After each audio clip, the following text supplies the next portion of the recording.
Let's talk about Invincible Season 2, Episode 5. So Invincible made his grand debut back. I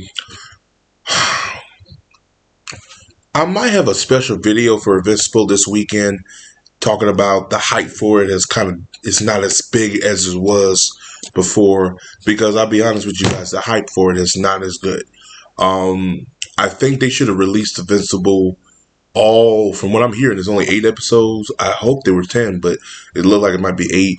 They should have released all these 8 during this time like they did the last time, because we kind of have a dull moment. I mean, yeah, we got movies coming out, but I think Invincible could have done what they did before. Them releasing it in November, breaking it up in parts was a terrible idea. I don't think that was a good idea.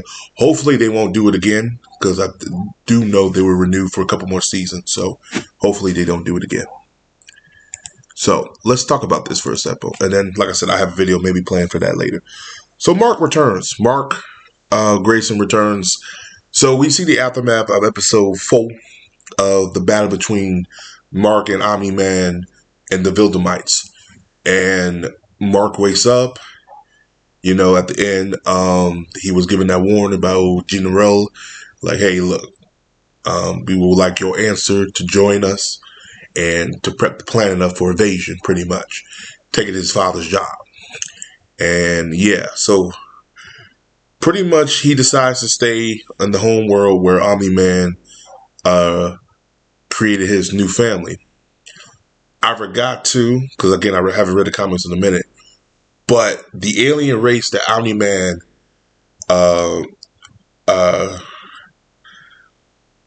Mark's half-brother, alien race, they age faster. And in 2 months, they went through almost 30 to 40 years. And he has to take Oliver. And I forgot about that. I said, oh, shoot, this is interesting. Because I do remember seeing him in the comics, but they didn't really touch upon him a lot. Because you see him, but in the comics, they kind of left that alone. But yeah, so he takes Oliver with him, because apparently Oliver's mother's is about to die. Literally, she is old as Father Time. Like, literally, I think by the time you see her, by the time Mark and Oliver leaves, she looked like she's in 80 going 90. And, you know, the alien race lifespan they age faster than most. Now, Oliver, Mark's half-brother, will age fast, but since he's a Vildermite, it kind of slows it down. So let's say Mark will live to about, let's say the race of Invincibles, they live up to, a regular full blood lives up to maybe 1,000. Mark will live up to 500.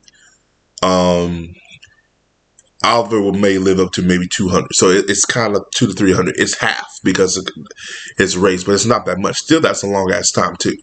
So yeah, that was pretty interesting.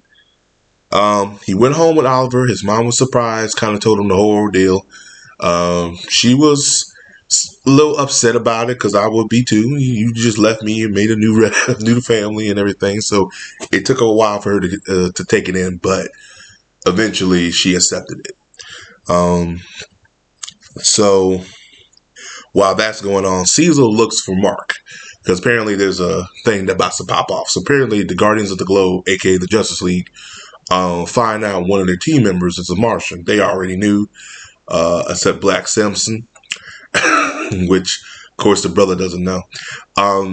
So they're like, all right, cool. Since you come to find out, because I guess last season, he pretty much stole away from the astronaut. And for his action last season, when you see it, I'm not going to explain too much. It leads to what's going on in this episode, where the Guardians of the Globe have to go to space and handle a situation with the Martians.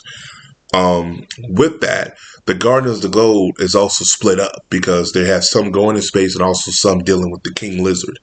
And I'll say the fight scenes, as good as they're good. They were good. Not better than last season, but they were good enough.